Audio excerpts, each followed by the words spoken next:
Ang gabi po sa lahat, ito po yung group 2 magpe-present ng aming report patungkol sa art and design. Diyan po sa ating nakikita, Visual Art Organization of Visual Arts. Titingnan dyan sa ating larawan, may 4 po tayong itatakol dito patungkol sa does art and design are the same? Art versus design.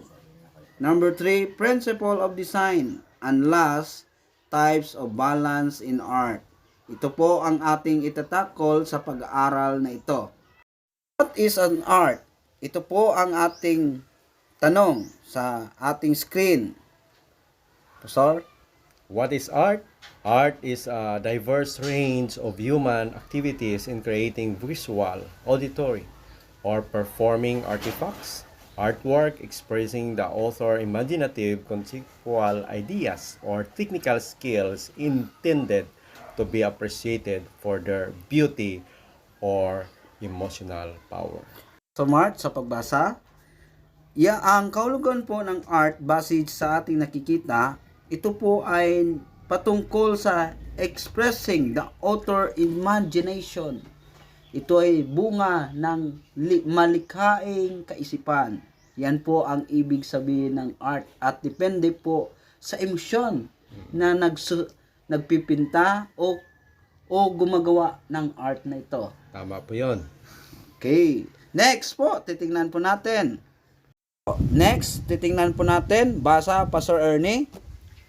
In their most general form, these activities include the production of works of art, the criticism of art, the study of history of art, and the aesthetic dissemination of art. Okay, maraming salamat sa pagbasa po. Next po ay ating titingnan. What is design? Design is a plan or specification for the construction of an object or system, or for the implementation of an activity or the process, or the result of that plan or specification in the form of a prototype products or process. Okay, thank you po sa pagbasa. Okay, base po sa binasa ni Pastor, ang design po, ang ibig sabihin ay mayroon po siyang specification na construction of object or may sistema pong sinusunod. Yan po ang design. Mayroon talagang plano or specification of form na kailangan sundin. Okay, next po. Pastor, basa. The verb to design expresses the process of developing a design. In some cases, the direct construction of an object without an explicit prior plan, such as in craft work, some engineering, coding, and graphic design, may also be considered to be a design activity. Okay, ginagamit po yung mga design katulad ng craft work, engineering, coding, graphics. Ito po ang ibig sabihin kung saan ginagamit yung design. Yan po ang kahulugan, isa sa mga kahulugan ng ibig sabihin ng design po. Okay, next po. Dito po ang karagdagan na eksplanasyon ng design. Mababasa po natin sa ating screen. A design usually has to satisfy certain goals and constraints. This ambiguation needed may take into account aesthetic, functional, economic, or socio-political consideration and is expected to interact with a certain environment. Okay po, itong nakikita natin sa screen natin, yan po ang mga halimbawa ng tinatawag nating design. Mga plano, blueprint, na kung saan ginagamit sa ating bahay, sa paggawa ng bahay, o sa paggawa ng mga electronic na mga kasangkapan.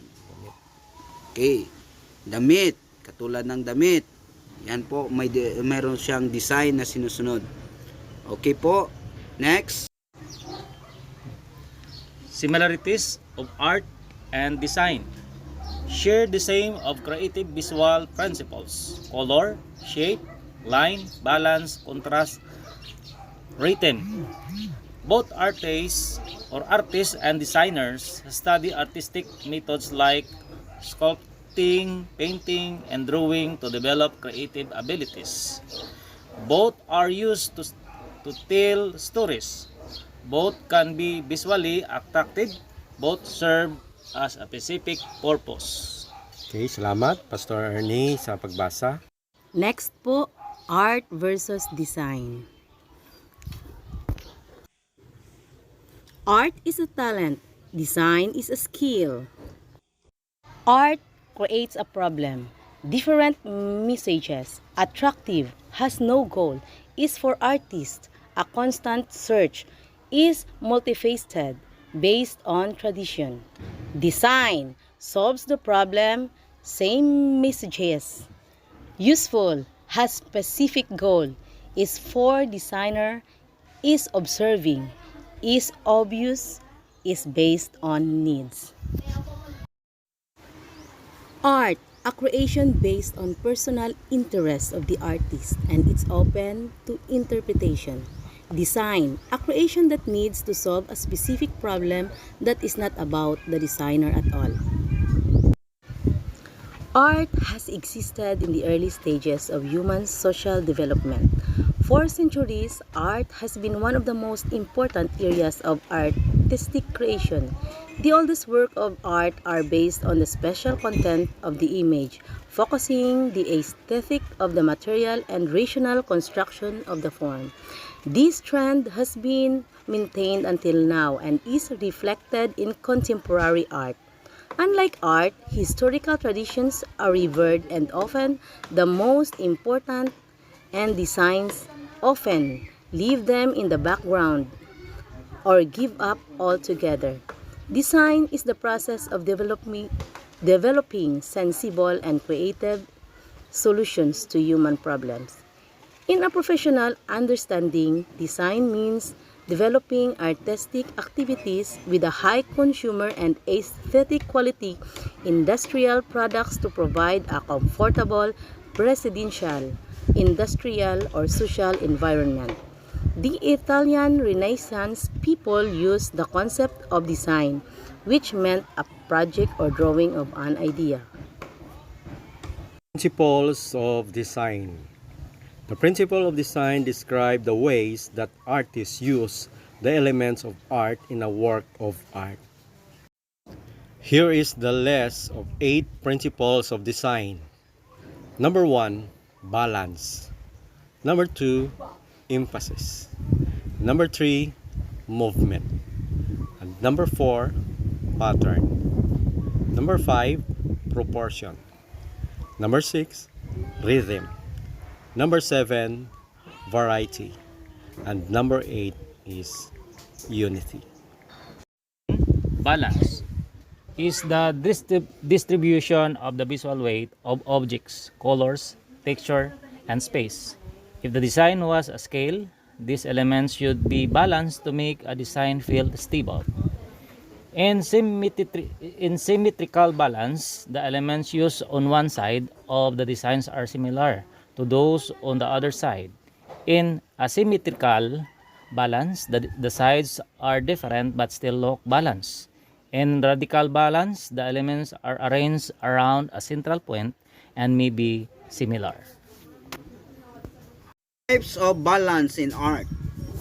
Symmetrical balance. With symmetrical balance, you could draw a line down or across the middle of the project to create a mirror image. This perfect bilateral symmetry feels elegant, formal, and conservative. This is the example of symmetrical balance. Vitruvian Man. Example of symmetrical balance where is used: wedding invitations, theater programs, poems. Asymmetrical balance. Asymmetrical balance creates tension through contrast and is much more visually interesting. Because it's abstract, there is no symmetry. There are no perfect mirror images. Instead, you're arranging elements of all different visual weights in a little bit of such a way that each side is still balanced out. The heavier elements will jump forward and catch the eye more than the lighter ones, which will recede.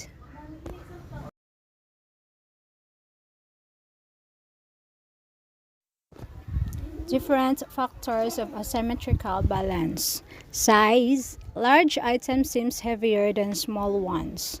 Value. Dark items feel heavier than light items. Color. Warm, bright colors are more eye-catching than cool, neutral, muted ones. Red is considered to be the heaviest and yellow is the lightest. Quantity. A few small objects can balance out a single large object. Isolation. An item by itself is more eye-catching than an item that's one of many. Wondering why? Think about negative space. Orientation. Diagonal elements are heavier than vertical and horizontal ones. Radial balance. In radial balance, elements rotate out in a circular shape from one main center point. If you're looking to create a strong focal point, radial balance is an effective technique because your eyes are naturally drawn inwards to the center. Go. D. Crystallographic balance, also called mosaic or Oliver balance. This type of balance is about repetition. At first glance, images employing crystallographic balance can seem random and chaotic. It might look like visual noise since you cannot identify a distinct focal point or visual hierarchy right away. But believe it or not, it works. Remember, repetition and consistency are major design principles, and by evenly repeating elements with equal weight throughout the design, it actually creates a sense of balance. You can see that the same colors, shapes, and sizes are repeatedly throughout each image. The wall repeats the same bright, bold colors. The colored pencils all have the same hexagon shape. The donuts are all uniformly sized. Wherever you look, you're consistently seeing the same visual weight. Second, emphasis. Emphasis is the part of the design that catches the viewer's attention. Usually, the artists will make one area stand out by contrasting it with other areas. The area could be different in size, color, texture, shape, etc. Is used to direct and focus attention on the most important parts of compositions. It is also called point of focus. 5 types of emphasis. 1. The size. The bigger is always the better. Second, location, which is the center, has most emphasis. Third, contrast, that is the color, the tone or texture. 4. The difference from all other elements in composition. 5. Lines directing the eye. Other elements lead viewer eyes. Number 3. Movement. Movement is the path the viewer's eyes takes through the work of art, often to focal areas. Such movement can be directed along lines, edges, shape, and color within the work of art. Examples of movement: Cubism, Impressionism, Expressionism, Dadaism, Fauvism, Surrealism, Pop art, and Op art. Number 4, the pattern is the repeating of an object or symbol all over the work of art. Repetition works with pattern to make the work of art seems active. The repetition of elements of design creates unity within the work of art. Here's mosaic, cornice, lattices, polyhedral, spirals, helices and volutes, meanders, branching and circulation, waves, symmetry, heading. Number 5. Proportion is the feeling of unity created when all part sizes, amounts, or number relate well with each other. When drawing the human figure, proportion can refer to the size of the head compared to the rest of the body. When the principle of proportion is applied to a composition, it is usually to the relationship of size. That is, the size of one element of the composition as compared to the size of another related element. In the instance of relationship of the size, a comparison is made between the number 1, height, width, and depth of one element to that of another. Number 2, size of one area to the size of another area. Number 3, size of one element to the size of another element. Number 4, amount of space between two or more elements. Rhythm is created when one or more elements of design are used repeatedly to create a feeling of organized movement. Rhythm creates a mood like music or dancing. To keep rhythm exciting and active, variety is essential. Classification of rhythm: random, regular, alternating, flowing rhythm, progressive rhythm. Number 7. Variety is the feeling of harmony between all parts of the work of art, which create a sense of completeness. And last, number 8, unity is the feeling of harmony between all parts of the work of art, which create a sense of completeness. At ito po ang report ng Group 2 sa Art Up. Ang mga kasamahan po namin dito ay sina Miss Juliet Rodelas, Pastor Ernie Villarente, Pastor Joseph Sabeno, Miss Teresa Moralidad, at ang iyong lingkod, Pastor Mark Moralidad. Maraming salamat po.